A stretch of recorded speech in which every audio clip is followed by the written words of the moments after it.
here it is. This is 5 on 20 News with Frank Powers and Joel Foster coming to you live from our studio in downtown Tucson. It's Friday. Casual Friday. Oh yeah. Oh yeah. Get this off. It's strangling me. That's right. Get out of here. Let's get into action. And yeah, my prompter's dead. Oh, is that what happened there? Well, that's all right. Why don't you, I'll tell you, the graphics on the other one are going to pop up here, so you could slide over and just read mine. Sure. I'll just try looking at this one. We'll do a little. Just try to, there you go. There you go. I think what's going to happen now is there'll be a graphic right here. Okay? Oh, this is off to a great start. Oh, it's fine. It's Casual Friday. It's fine. The set looks great. Everything's wonderful. I love it. Oh, son of a... What did I do that for? My God, the weather's gorgeous. It is off the top of your head. It is Groundhog Day, is it not? Oh, it is. It is. Do we know if he saw it? He did. So there's going to be 6 more weeks of winter. Oh, you could see this winter. Yep. Look at the winter. Oh my goodness, it's ridiculous out here. So I'm stalling for time while you try and come plug in his teleprompter. And we'll get things going. But right off the bat, why don't we just talk about how you can get involved with Creative Tucson. So Creative Tucson, we're down here at, I believe it's 1100 South 6th? Yeah, East 6th? South 6th. That's correct. So. All right. So right down the way from downtown, we're easy to find, easy to spot, and we're having a ton of fun down here. So we're always looking for people to join the news, to have fun with us doing all this creative endeavors that we're doing. And we're jumping into like this whole new thing, as I've been dubbed the ambassador of entertainment. That's right, not to toot my own horn, but things are going here strong. We're doing lots of things. So if you've got ideas, we're gonna give you some of the information on how you can get your ideas to us and what we can do going forward together. And you can email us at info@creativetucson.org. I think that's the one, correct? You're correct. Yeah, I am good at this. This is all without a teleprompter. Not bad at all. And now the other signal might be gone because now I can't see myself in that television. There I am. Oh, goodness gracious. You got to love this technology. Again, I blame the groundhogs. Yeah, that's true. They're obviously not afraid. Again, were they? Did they see the shadow? Did they not see the shadow? I don't know. My prompter's good, so is it going to be all right? Ready to do it? All right, I think we can start. Why don't we start with local headlines? And let's pray to the gods that things are okay. All right, here we go. Banner Health is holding a job fair next Tuesday, February 6th, to fill more than 200 openings in Tucson. Positions are needed for nursing, leadership, and ancillary positions. Job candidates are encouraged to bring several copies of their resume and be prepared for an on-the-spot interview with recruiters and managers. The event goes from 3 to 6 at Banner University Medical Center South at 2800 North Ajo Way. There's no need to register or apply online. It's just get in there and get a job, you hippie. Hey, are we going to be attending that one? Is that the one that we're going to? No, ours is on the 7th. Oh, so on the 7th, why don't you go check out what's going on? Again, go find out everything at, I believe, probably our Facebook, right? We'll announce where we're going to be at our Facebook, so you can come down and see how you can get involved with Creative Tucson. So job fair ahoy, it's going to be fun. We'll be at the U of A, University of Arizona. All right, so we'll be at the U of A, I believe, on the 7th. I think early I saw, 7:30 in the morning. Yep, get to bed early the night They don't before. pay me enough. They don't pay me at all. So now let's continue talking about jobs. The Pima County Summer Youth Employment Program is now accepting applications for the upcoming summer season. The program is open to young ages 14 to 21, so young people looking for jobs. There are 2 sessions available, one running from June 4th to June 28th, and the other from July 2nd to July 28th. Depending on the funding levels, between 1,100 and 1,500 young people can gain experience working for the city of Tucson, the University of Arizona, and dozens of participating businesses. Pay is usually minimum wage at about $10.50 per hour, with hours ranging from 20 to actually 40 hours a week. Placements also range from 4 to 7 weeks, depending on the work or education program. Jobs vary from outdoor labor to clerical to retail, and in nearly every industry that is represented. Applicants are picked based on a variety of metrics such as grades, assessment scores, and work interest, and probably how you smell. It also depends on available funding, geographic area, employer requirements, and the attendance of a one-day employability skills workshop. So last year, the county said it received nearly 4,000 applications, so get those applications in there quick. To apply, visit www.pima.gov/summeryouth. And get out there and get a job, or get your hippie son a job for the summer. Exactly. Sitting around all summer playing video games. That's right, lounging on the couch, Netflixing and chilling them with himself. Exactly. You don't want your kids doing that. All right. Here we go. The University of Arizona is teaming up with the state to develop solutions to combat the opioid crisis in communities across the state. The university received a $3 million grant from the Substance Abuse and Mental Health Services Administration that helps state and university workers train first responders in rural communities.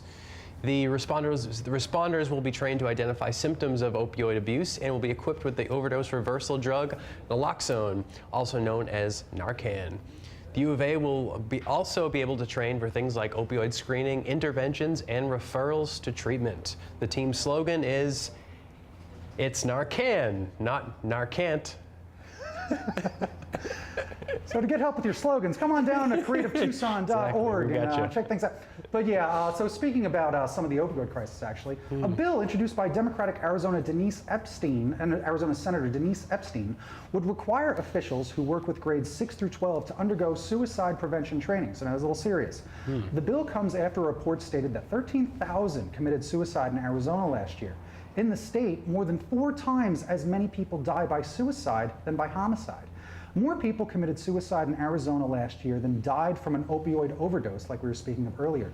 The bill would also require school officials to identify warning signs of suicidal behavior in adolescents and teens. If signed into law, the bill would go into effect in the 2019-2020 school year. Epstein said that the bill aims to save lives by creating an Office of State Coordinator for Suicide Prevention. Their job would be to establish training programs among school employees to identify, assist, and aid students who are in crisis or may harm themselves. The coordinator will compile a toolkit of programs for advocacy groups and other school districts who are working to prevent suicide and implement action plans among the schools. Yeah, casual Friday, yeah, we're having a tough one. It's a tough topic, but on a personal note, that's a little thing that I'm trying to do with the comic book mobile. Yeah. So one of the things with the comic book mobile, it's this thing I'm trying to do where I go from school to school teaching kids about art and all this stuff, but one of the things is about suicide prevention and awareness, because it is an epidemic and it's very important. We gotta help these kids know that there's more to life than what they're dealing with in school. It all gets better, it does, you know? I mean, I'm a grown man. Things have been better since school. Let me tell you, I had a tough time in school. I hated it. Yeah, I wouldn't trade those years or anything. Yeah. I'm good where I am. Yeah. I like eating ice cream at midnight. You know what? Me too. All right, here's some good news. Tourism is on the rise in southern Arizona, according to a new report by Visit Tucson. The report showed that about 25,000 jobs were supported by tourism in 2017, 3,000 more jobs than the previous year. It also showed that the hotel occupancy rate increased by 13% in 2017, and more importantly, it increased every month throughout the year, so it kept getting more and more, which is a good thing. Dan Gibson from Visit Tucson said that the average visitor spends about $277 per day, which of course gets distributed throughout the city's businesses and boosts the economy. Tucson has invested heavily in marketing to cold weather cities like Minneapolis, Chicago, and New York. As usual, the Gem Show served as one of the strongest attractors to tourism. Gibson says that the event may add up to $150 million to the Tucson economy. He says that the event adds so much partly because visitors buy more expensive items like rare stones and prostitutes. Ah, you gotta love Miracle Mile. Sure. It's definitely on the list when you're checking out Tucson. Go there, and again, you can go bowling as well. You can. Lots to do on the Miracle Mile. Miracles happen every day. To Nevada Smith's, get a nice steak. Oh, delicious. Yeah. So that's a good way to spend your day. So visit Tucson. Heck yeah. Arizona Senator Jeff Flake urged the president to not release a Republican memo that accuses the Department of Justice and the FBI of abusing their surveillance powers. Flake said that Trump should heed the warnings from the FBI, who said it would be reckless to release the memo to the public. But reckless is as reckless does, and today Trump released the memo. It runs 4 pages and details the process of obtaining a FISA warrant, which allows the government to spy on certain individuals. The memo claims that the FBI used evidence from the infamous Trump dossier to get a warrant, even though the memo states the dossier was paid for by the Democratic National Committee. It also states that the dossier author Christopher Steele was fired by the FBI as a source after Steele contacted media outlets such as Yahoo News. Are they a media outlet? But it also alleges that Steele retained a contact within the Department of Justice, who he confided in that he was passionate about Trump not becoming president. Because the FISA warrants are classified, it's difficult to know if the assertions in the memo are true or not. The memo, compiled by Representative Devin Nunes, I'm gonna go with that. Nunes, that was the first one. Yeah, Nunes. He's a white guy. He's the chairman of the House Intelligence Committee. He set off a firestorm when the hashtag release the memo was trending on Twitter. It was reported that the hashtag may have been spread by Russian bots and may be a disinformation campaign. Deputy Attorney General Rod Rosenstein warned against releasing the memo earlier this week, and the White House is reportedly worried that FBI Director Christopher Wray would quit if the memo was released. Wray still hasn't released a statement following this morning's release. Democrats say that the memo is full of cherry-picked information meant to belittle the Justice Department. Democratic Representative Adam Schiff claims that the memo is to be released is not actually the same memo that he viewed with his peers. Schiff plans to write his own memo in response, which immediately prompted Nunes to announce that he will issue yet another memo, which will be greater than the last memo. Not to be outdone, President Trump announced that he will write the greatest memo the world has ever seen and said, "This thing is so good, you're going to wish you never see another memo again. Memo, memo, memo." I think it's a good time to invest in the Post-it company. Yes, definitely. Put your dollars there. in The your stock head. market's crashing as we speak. Invest in Post-it. Memos for days. Now's the time. All right. Now maybe you've been wondering how we at 5 on 20 make the news show you've all come to love and, well, if not trust, at least give the benefit of the doubt to. Well, allow me to edify you. 5 on 20 is a collaborative effort of local Tucsonans with a selfless thirst of truth and a narcissistic need for attention. I'm standing right here. I know. Basically, this shiz doesn't work without regular folks like yourselves volunteering their time to research and write stories, operate cameras and sound equipment, create and source bitchin graphics. Well done. I thought that was a new thing. And make my endless cups of green tea. So get your butts in here. This station doesn't run itself. The times require a new way of informing ourselves, and we want to give you a soapbox to climb up and to scream off of. So shoot us an email at info@creativetucson.org to get involved. Send us a love note or some hate mail. We can take it. Like what you see? Join us. Bitchin' graphics. There they are. There it is. It's amazing. Oh, yeah. Did you believe we're actually outside? Gotcha. Maybe it's amazing we are. what we're doing in here. Yeah, so join us. I'm not done yet. Oh, are you Excuse me, not? sir. Keep going. All right. You think we're insufferable bleeding heart liberals? Come at me, bro. Again, that's info@creativetucson.org. Don't be strangers. Yeah, sometimes this place leans to the left a bit. So now in national and international news, I'm not sure which one of us takes this one. I'm going to call on you, buddy. Call on me, let's all do you. it. So climate change threatens half of all U.S. bases around the world, according to a report. No, I believe it's you. Cut to Joel. Take it from here, Joel. Otherwise, I'm just going to do that.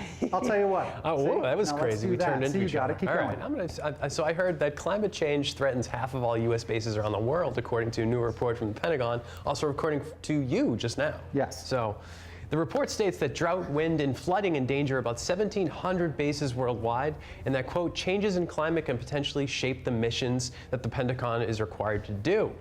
The Pentagon survey investigated the effects of a changing climate on 3,500 bases worldwide.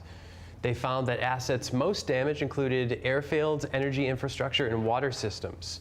The Pentagon's outlook differs from the White House view, which casts doubt on the effects of climate change.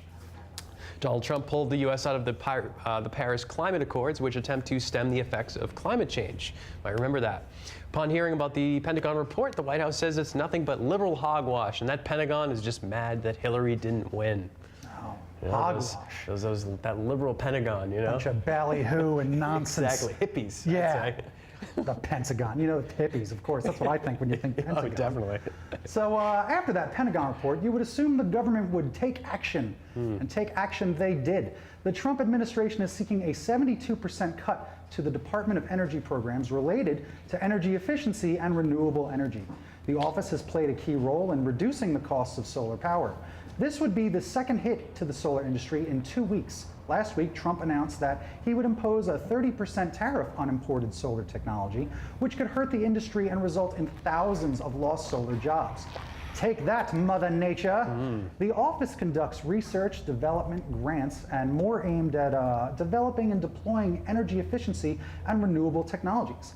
Documents obtained by the Washington Post show that the administration will seek over $575 million in cuts to the agency, whose current budget is a little over $2 billion this year. Last year, Trump sought $636 million in spending for the office, but was rejected by Congress. The documents also show that the administration wants to cut staffing levels from 680 in 2017 to 450 by 2019. But at this rate, there probably won't be a 2019, so it doesn't really matter, does it? Yeah. No. You know.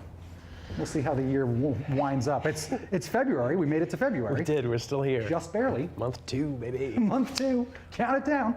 All right, and that's not all the environmental destruction we've got for you today. Oh no, the Interior Department rolled back oil and gas drilling policies on federal lands on Thursday. A memo released by the Bureau of Land Management, or BLM, states that the agency should, quote, simplify and streamline the leasing process to alleviate unnecessary impediments and burdens. They could have easily, just as easily said, drill, baby, drill! The changes to policy include setting a 60-day deadline for processing proposed lease sales, which means that public participation in reviews would be led by low-level officials, and protest periods would only last for 10 days. This means that individuals like hunters and other land users would only have 10 days to submit their own opinions on the leasing decisions. So it's a lot smaller. Used to be 90 days. Conservationists criticized the policy, calling it a threat to the environment and other users of federal land. But you got to admit, the Grand Canyon would look a lot more beautiful with an oil drill sticking out of it. Be a new landmark for the country, Yes, I'm exactly. sure. A little flag on top. Yeah, the silhouette. A little flag, you know, it'll probably be the biggest, Oh, yeah. the biggest, best flag you've ever seen. I'm gonna knit the flag myself. It'll be great, grand, everything. Freedom, America. So let's keep going by talking about Secretary of State Rex Tillerson. So he floated the idea of a coup in Venezuela against President Nicolas Maduro yesterday at a conference at the University of Texas at Austin. Tillerson did, however, temper his comments, stating that the U.S. does not advocate for regime change in Venezuela and hope that a peaceful change happens in the country. Venezuela has been stuck in a political crisis for the past year that has resulted in food shortages and violent protests. Maduro has increasingly sought more power by refusing to let his opponents run elections against him. He also made changes to the country's constitution that furthered his powers in the South American country. In 2002, the U.S. attempted to overthrow the government of then-President Hugo Chavez, but failed. This led to worsening relations between the two countries and a deep sense of mistrust toward Washington amongst Venezuelans, which makes the comments from Tillerson that much more dangerous. Tillerson is set to travel around South America and beyond, where he will visit Mexico, Argentina, Peru, Colombia, and Jamaica. He hopes to find more countries that the U.S. can potentially invade, I bet. Tillerson says that he hopes it's Jamaica because he loves that jerk chicken. You are what you eat. Delicious. That's Yep. right. That's the problem with right. Venezuela, food shortages, doesn't work. Well, he's got to get a meal. He's just visiting countries. He's working hard, yeah. Did they not consider them shitholes? I like that we can still slip that in there, right? It's We've the- unlocked that I've word noticed for it's the a lot more year. liberal on TV now. Yeah. All right. This was 5 on 20 News with Joel Foster and... Frank Powers. All right. Be sure to like, share, and subscribe to our YouTube account, and don't forget to follow us on Facebook, Instagram, and Twitter for all the latest Creative Tucson news and content. You can also feel free to get in touch with us by emailing us at info@creativetucson.org. Yeah. Thanks So, for walking. No, go ahead. You got something coming up after this? I do. I have a. Tell me all about it. We're gonna talk about the State of the Union address. That was the big Oh, excitement yes, Tuesday. It was a lot of okay. fun, a lot of laughs, a lot of clapping, Yeah. a lot of standing. No, clapping and Yeah, standing so for we're that gonna talk nonsense, all about that. We'll clap, we'll stand, we'll do all that kind of stuff. Heck yeah. So yeah, stick around and That thanks. will be This Week in Mediocrity. So check that out. Make sure you go Absolutely. check some other things out with This Week in Mediocrity on our YouTube channel. all on the YouTube channel. They're all on a big playlist, and even some of the things we were talking about today. I believe the hashtag. Did we talk about the hashtag? Yeah, that was week? last week. So Yep. last week that- we that talked was- all about that hashtag with Frito's memos. Word of the day, memo. And be sure to stay tuned for everything that Joel's going to tell you about This Week in Mediocrity. Absolutely. So yeah, thanks Joel. Thanks for watching, and remember, stay creative, Tucson.